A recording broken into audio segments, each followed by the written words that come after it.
Welcome to our talk today called An Introduction to Zero Knowledge Proofs, and it's primarily targeted towards anyone who has zero knowledge of the whole topic. So I'm Keertana Ganesh, and I'm a solutions architect based in the sort of security domain, based in the UK. And I'm Shubham Patil. I'm an Android developer for a bank in the UK called NatWest, working on the Android app. Deal with a bunch of things, but security is one of them, which is what brought us this interest in this topic today. And we just want to clarify, we are not experts in this area. It's something that we are kind of passionate about, and we believe that this technology will sort of take a massive part of our future, which is why we want to share this with you today. So in terms of security today, a lot of the talks that we listened to yesterday kind of said and mentioned repeatedly that data plays a massive part of our lives today. And this is quite true because the average person uses about 350 megabytes of data every single day. And the average number of passwords that the person in a developed world has is around 100 passwords. I'm sorry, I just have to move the microphone because it's making a lot of noise. Okay.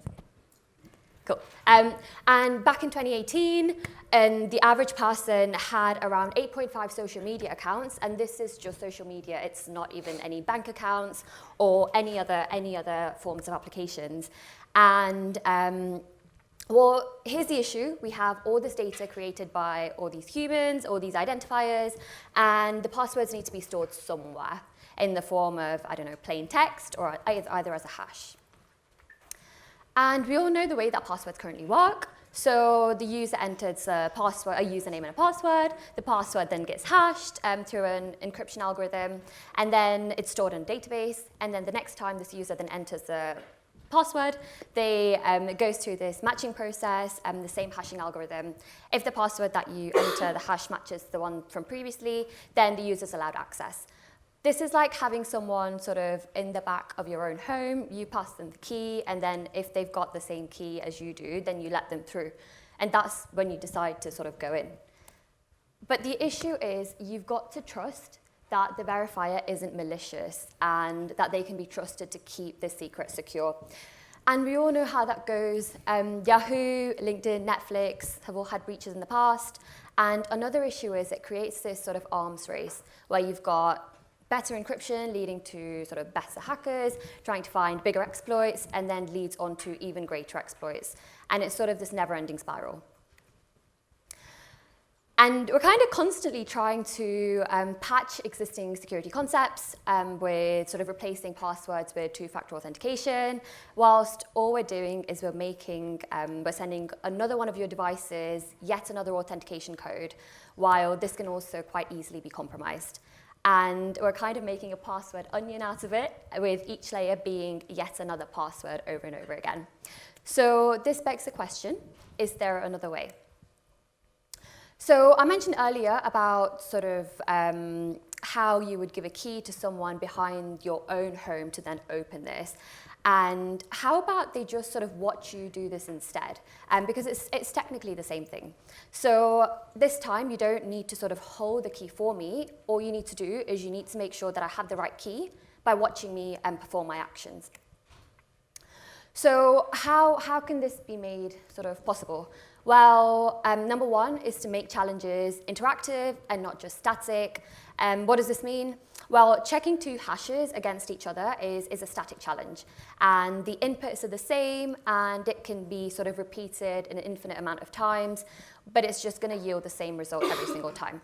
But an interactive challenge is sort of like a game with starting conditions that are not the same across each game, which will then sort of yield different results every time. So for example, if there are two ways to prove how you could sort of solve a Rubik's Cube, then one way is by giving you an algorithm, and another way is for you to solve it right in front of me. And the algorithm is static, and solving it is interactive. So I could jumble this Rubik's Cube up quite a few different number of ways, but the static method is always going to yield the same response every single time. And you've got the number two, which is create a secure environment. And here we need to create a common compute space and perform this verification challenge. So for example, if I ask you to solve that Rubik's Cube right in front of me, then you've already but if you've already got a solved Rubik's Cube in your pocket, then you can quite easily cheat. And this goes the same for any sort of verification over the internet. And thus we need this environment where once you input something and it's when you've got inputs and it's set, then nothing changes. So who here is given an exam? I'm guessing all of you? Yeah, most likely all of you. So you can imagine that situation whereby you've got your exam hall, which is your secure computation environment, and you're performing an interactive challenge, which is the exam that you write to prove your knowledge. And then you've got number 3, which is interactive challenges by their very nature are probabilistic. And since I'm making you solve this challenge, for example, in that Rubik's Cube situation, it's not the same problem that you're solving every single time. And if you can solve a Rubik's Cube around 95% of the time, then it's very unlikely that you're guessing. So just like an exam, you'd need to set sort of a minimum probability score to make it satisfied. So here we enter the topic of our presentation today, so zero-knowledge proofs. And this theory was first defined in 1985 by Micali, Goldwasser, and Rakoff. And they were working on this thing called an interactive proof system, whereby it was an abstract concept which models computation as an exchange of messages between a prover and a verifier. And here you can assume that the prover has lots of computational resources, but cannot be trusted. But the verifier has a very limited amount of compute power, but is assumed to be always honest. And this then led to a set of investigations where you're trying to investigate the soundness of the proof system, which looked into how valid and true an argument was. And what if the prover tries to trick the verifier into believing a sort of a false statement? This then led to the question of what happens when you can't even trust the source of the verifier, or in other words, how much is the verifier going to learn from the argument apart from the fact that it's true? So zero-knowledge proofs exist for any mathematical proposition that can be proven either true or false. And here we just want to emphasize that a proposition is a mathematical statement, so 3 is greater than 4, dark chocolate is better than white chocolate, and this means that any computation with a Boolean result can yield a corresponding zero-knowledge proof. So in terms of a zero-knowledge proof, so what makes it a zero-knowledge proof? So there are 3 essential prerequisites for this. So you've got completeness. So the prover with the right information will always convince an honest verifier.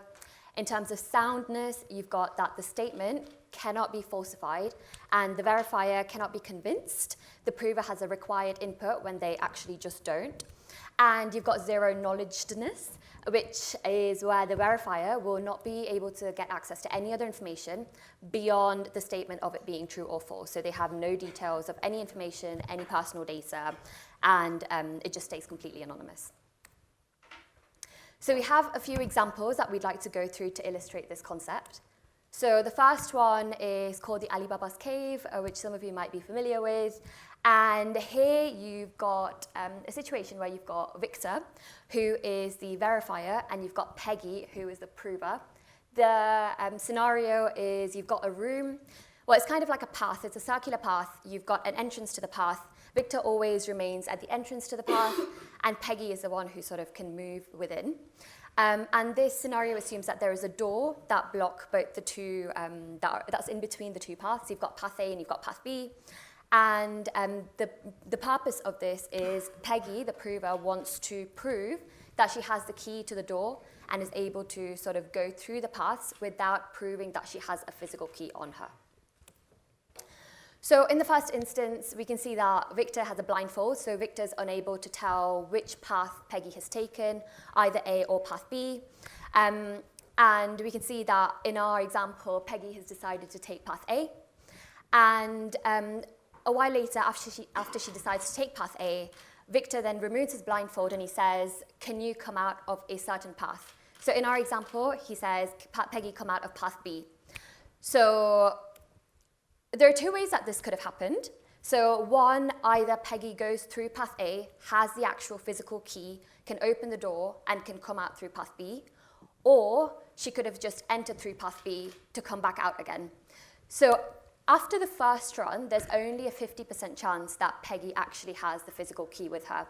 So to improve Victor's confidence, she will have to do this multiple times, which is denoted in that equation there. So C equals 1 minus 1 over 2 to the power of n, with n being the number of chances that she does this. So relating this back to our 3 essential prerequisites, in terms of completeness, well, if Peggy has the key, then she's always going to be able to convince Victor. In terms of soundness, if she doesn't actually have the physical key, then it's extremely unlikely that she's going to be able to convince Victor. And zero knowledgeness, no matter how many times they repeat this experiment over and over again, he's just not going to get access to the key ever, the actual physical key. Okay, so we'll move on to the interactive part of our presentation today. So I've got 2 balls. You can sort of see the 2 differences between them. Shub is our colorblind volunteer for today. They are 2 different colors. However, he doesn't know this as he's colorblind. They both weigh the same, they have the same mass, and they feel exactly the same. So the purpose of this is to prove to Shub, who is colorblind, that they are in fact actually 2 different colors. So what I'm going to do is I'm going to pass these over to Shub today. And please note the order in which I hand it over to him. So maybe come forwards a bit. Okay. So I'll hand it over to you. So what I'm going to ask Shub to do now is to put it behind his back, and he can either choose to swap it or to keep it the same, but I won't know, and Shub's the only person who knows what's happening behind there, either swapping it or not. Okay, so. Did I swap? Yes, you have swapped it. Okay, so what are the chances of me being able to guess this randomly? Well, it's 50%. So that's only given Shub a 50% confidence that I've been able to guess this. So if we repeat this one more time, let's see if we can improve the confidence. So. Did I swap? No, you haven't swapped it this time around. Okay, so what's the percentage of me being able to guess this randomly? You say 2 times in a row. Well, that's now gone down to 25%, which means Shub's confidence in me has gone up to 75%. So it increases every single time. Should we do this one more time? I think you guys get the idea, but we can do it one more time. Okay. Guess what? Yes, you have swapped it this time around. So now me being able to guess this 3 times in a row now increases Shub's confidence in me to about 87.5%, which is slowly increasing it. However, Shub might have a particular percentage in mind, maybe 90%. So we just have to repeat this experiment over and over again until that's satisfied. Awesome, thank you. You can now resume to be uncolorblind. Okay, in terms of the analysis for this, just relating it back to our initial prerequisites. For completeness, if I know the difference between the objects, then I'd always be able to convince the verifier. For soundness, if I know the difference, then it's extremely unlikely that would be able to convince the verifier. And in terms of zero knowledgeness, no matter how many times I do this over and over again, then just won't be able to get access to the key and won't be able to know the difference. Okay. So we'll move on to another example, which is a little bit more intuitive. So do you want to go for this? So far we've got something simple where we've got 2 objects or 1 object, like with the key or the 2 balls. This is a more of a complex issue that has some real-world applications on zero-knowledge proofs. So basically what this is a diagram where, and each of these dots, and the problem is that each dot can only be one of 4 colors. It can be either blue, red, green, yellow, doesn't matter, but it can only be 1 color. And it cannot be the same color as any of the dots it's connected to. So if this one at the top is red, this one cannot be red, this one cannot be red, and this one cannot be red because they're connected to it. So let's say we live in a world where people solve these problems for fun or like as a job, and they want to come up to us and be like, hey, I've got a solution to this, and I want you to pay me because I'm willing to pay for a solution because this is important to me for some reason. So, but I want to know that they have a solution, then I will pay them. But if I see the solution, then I cannot pay them and they won't get their money. Or conversely, I can have my faith in them and be like, all right, I trust you, you have a solution, I'll give you my money. And then they can run away. So this is an ideal place for a zero-knowledge proof to be used. So what we would do is, first, we would be able to do like something like a compute space. So they would give me their solution, they cannot change their solution once they give it to me. But every time I select a line to view, they can rejumble the colors. So first I want to say, okay, I won't see the whole solution because that will give something away to me. But I can see part of the solution. So I'll be like, okay, show me this line. Okay, so this is purple, this is blue. So, okay, now as you can see, my confidence has gone up 6.67%.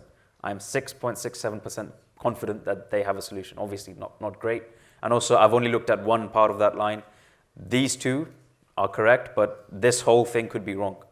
So I'll be like, okay, how about you show me this one? Okay, blue and purple. Again, now my confidence has gone up 12.9%. So when I selected this line, they cannot take away, they've already filled this whole thing in, but they haven't, but every time I select a line, they can reshuffle the colors for all of the dots. The way this works is that, sure, I've only selected this line, or now I've selected this line. My confidence is up to 18% now. Sure, I've selected this line, but like, just because this line is correct, does that mean all of this is correct? No. But if we do this enough number of times, if I select any random line, keep selecting this line, that line, I will eventually stumble across a part of the solution which they have not been able to fill in. So I know we haven't got long on time, so I'll just do what's called turbo, and it'll quickly keep checking all of the lines and tell me. So now we're checking the whole solution. Confidence keeps going up, 85, 90. You'll see it's going up and up, but now it's leveling out. 99, but it will never go to 100% because the person who's trying to give me the solution could have just been getting lucky this whole time. So, which is why no matter what I select, I am not selecting part of the solution so far that they haven't been able to fill in. Now let's move on to this one. Just so that you know, this mathematically is not possible to solve the same way. You cannot give each of these dots one out of 4 colors and not have it the same color as the ones that it's connected to because of the way it is made. Like, it's mathematically impossible. But suppose someone comes up to me and says, I have a solution anyway. And we're like, sure. So again, I can do the same thing. So I can be like, hey, show me this line. Okay, fine, that's correct. Show me this line. Fine, that's correct. I can keep going. And eventually, they cannot hide their unsolvable part of the solution from me. So if I just do turbo, let's see how quickly it takes. So we're going, oh, there we go. Both of them are blue, 64%. So I do this enough times. Like, you roll a dice, it's like someone coming up to you and saying, I have 2 dice. No matter how many times you roll them, they will never get a 6. You'll be like, okay, sure. You roll it enough times, you will always get 2 6s. You will always stumble across the fact that they're lying, no matter how many times they try. So that's like, and so this has a real world implication. One of them is that where if you imagine each one of these dots is like a cell phone tower in like a cell network, and each color for these is like a frequency on the electromagnetic spectrum. So you don't want these to be the same color, because if they were the exact same color or the same frequency, they would have interference. So you want to find a shape that you can, or a diagram or a shape where you can have each dot, each cell phone tower which is connected to each other, not have the same frequency, but can only be one of 4 frequencies, because cell phone towers can only have like a small band of frequencies. So that is one possible application of this. Well, that's very long-winded. So that's one example. So, and then just to drive it home, this is our last example, Sudoku. I'm sure everyone here has played Sudoku. It's very fun. If there's nothing else around. But so suppose we live again in a world where people solve Sudoku puzzles professionally, and I go up to someone and I'm like, hey, I've got a Sudoku solution, but I don't want to show you the solution and have you run away with it without giving me my money. So how would I do this? So Alice basically is someone who solves Sudoku puzzles. Bob has an unsolvable Sudoku puzzle, and he's like, damn, I can't solve this. Alice says, I know how to solve this, and I can prove it to you in a zero-knowledge way. So Bob is like, all right. So this is just a simple protocol. Hopefully it shouldn't be too much to understand, but so what we do is so this is Alice's solution here. She has already filled it in. So now all she does is she randomizes the numbers that she has already filled in. So as you can see, 2s will become a 1, a 4 will become a 5, 6 will become a 4, 9 will become a 7. So her original solution, she just does that. So where it says 1 over here at the top corner, that will now become a 3, and so on and so forth. Then she creates a random string for each little cell. So now we have two things. We have a solution which has been warped, and we have a bunch of random strings for each of the 81 cells in a Sudoku board. So now all she does is, so this is part 3 is what I just said, like where a 1 becomes a 3. She does that to the whole thing. So as you can see, 1, top left is 3, bottom left is 7, bottom left is 8. So for the whole solution.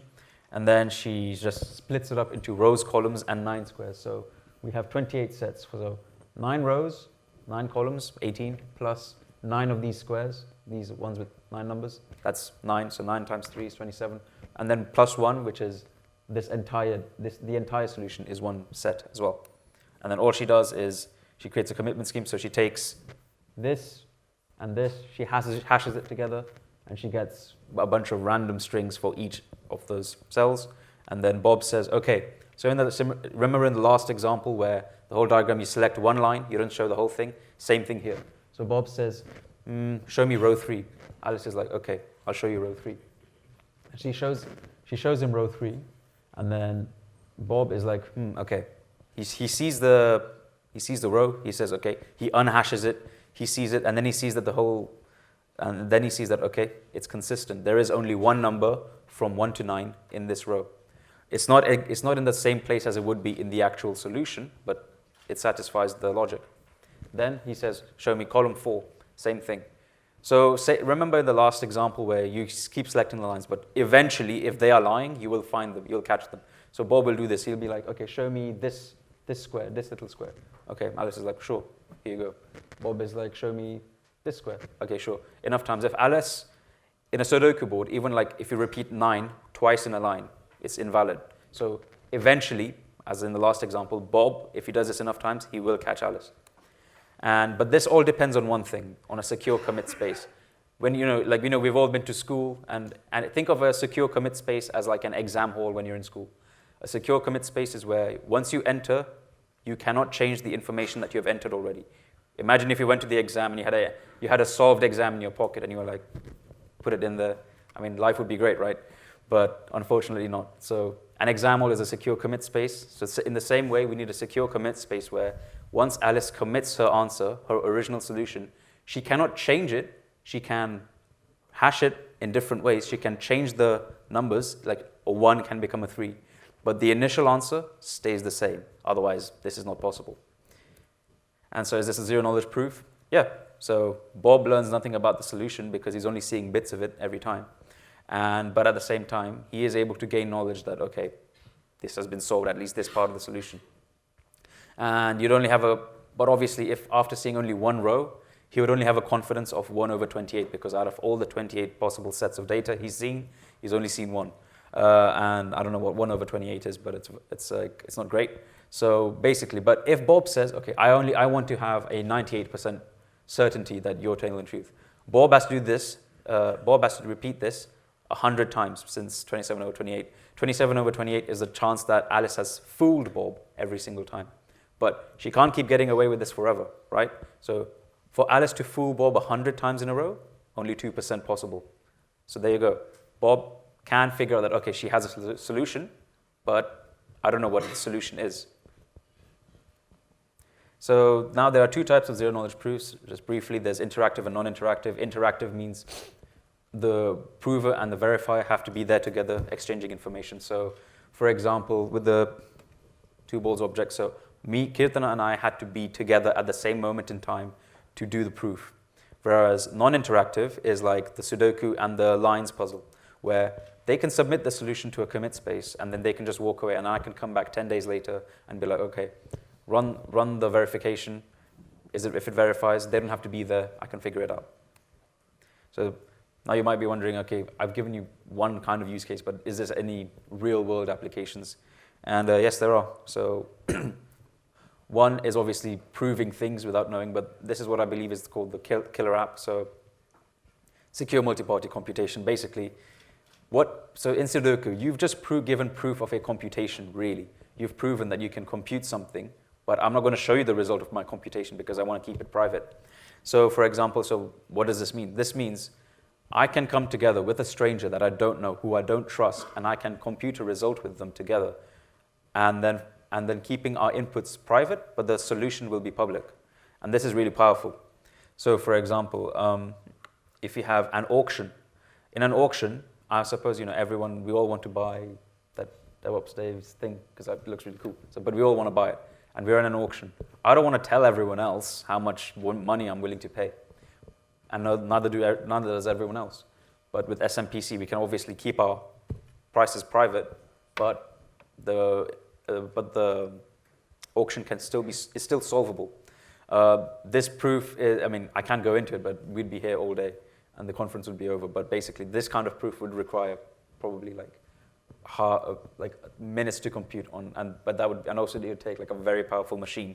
But with time, obviously, with better implementations, with more research, it is possible to turn these things into more manageable timescales and resource usage.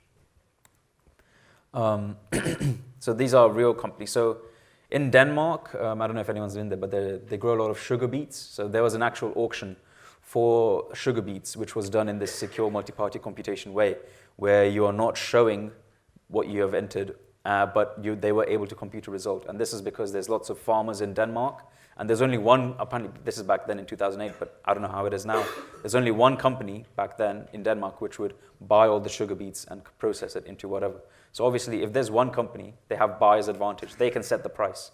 And obviously the farmers who are growing the sugar beets, who had only one person to sell to, they did not like this because then they could be screwed over. So they were able to do a secure multi-party computation where each farmer didn't want the other farmer to know how much they're willing to go down to, because this would create a race to the bottom, basically. This was successfully implemented, and there have been other such auctions in Denmark that have been implemented, and there's a company called Keertana, which is creating a platform which basically has, suppose I am a healthcare startup and I want access to patient data, but obviously I need access in the way we work now, because I need to see their data in order to run suppose I have an AI model, I need to train my model on real world data.